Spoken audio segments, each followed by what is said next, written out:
We are told a story from the moment we're born. Go to school, get a good job, make a lot of money, and then you will be happy. It's the foundational promise of our modern world. A simple, linear path to a good life. But what if that story is a lie? What if the relentless pursuit of more money, more status, more possessions isn't a path to happiness at all? What if it's a trap? A beautifully decorated, socially acceptable trap that is leaving millions of successful people feeling empty, anxious, and deeply unfulfilled. Today, we're not going to talk about how to get rich. We're going to talk about why getting rich might not be the answer you're looking for. We're going to explore the psychology of the happiness trap.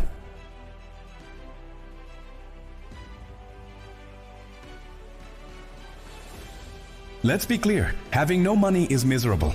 Financial instability creates a constant, low-level hum of anxiety that robs you of your peace. Money is an essential tool for creating a stable life, and its ability to reduce suffering is undeniable. But somewhere along the way, we started confusing the absence of suffering with the presence of happiness. And they are two very different things. The first illusion we fall for is something psychologists call the arrival fallacy. This is the belief that once you achieve a certain goal, once you arrive at a destination, you will be granted lasting happiness. I'll be happy when I get that promotion. I'll be happy when I can afford that house. I'll be happy when I finally make 6 figures. Think back to the last major goal you achieved. Maybe it was graduating from university or landing your dream job. Remember that feeling of pure elation? How long did it actually last? A week? A day? A few hours? Soon the excitement faded, and that achievement just became your new normal.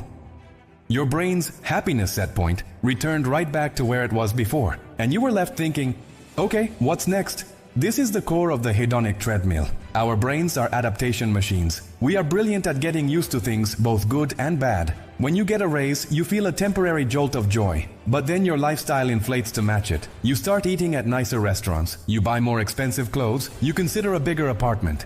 Within months, that extra money is simply absorbed into your new standard of living, and you feel just as normal as you did before.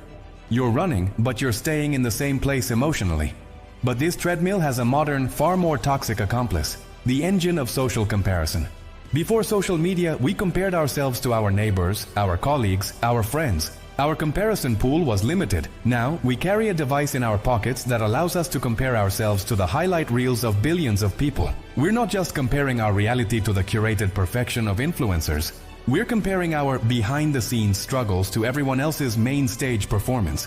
You see someone your age buying their first home, and suddenly your perfectly fine apartment feels small and inadequate. You see a former classmate posting about their startup getting funded, and your stable, well-paying job feels boring and meaningless. Social comparison is the thief of joy. It takes our own accomplishments, which we should be proud of, and frames them as not enough. Let me give you a powerful real-world example of this. Researchers studied the emotional reactions of Olympic medalists. Logically, you'd think the gold medalist is happiest, followed by silver, then bronze. But that's not what they found. They discovered that bronze medalists are often significantly happier than silver medalists. Why? Because the silver medalist's mind is consumed by social comparison. They were so close to gold, they compare themselves upwards, thinking, I almost won. Their joy is tainted by what they didn't achieve. The bronze medalist, on the other hand, compares themselves downwards. They were so close to getting no medal at all. They're just thrilled to be on the podium. Their perspective is one of gratitude. Same event, different comparisons, completely different levels of happiness. This brings us to the final, deepest layer of the trap. The confusion between pleasure and happiness. Our society sells us a constant stream of pleasure. The instant gratification of a new purchase. The dopamine hit from a social media notification. The fleeting satisfaction of an expensive meal. These are all pleasurable experiences. But pleasure is short-lived. It's a chemical reaction. It's a spike, not a state of being.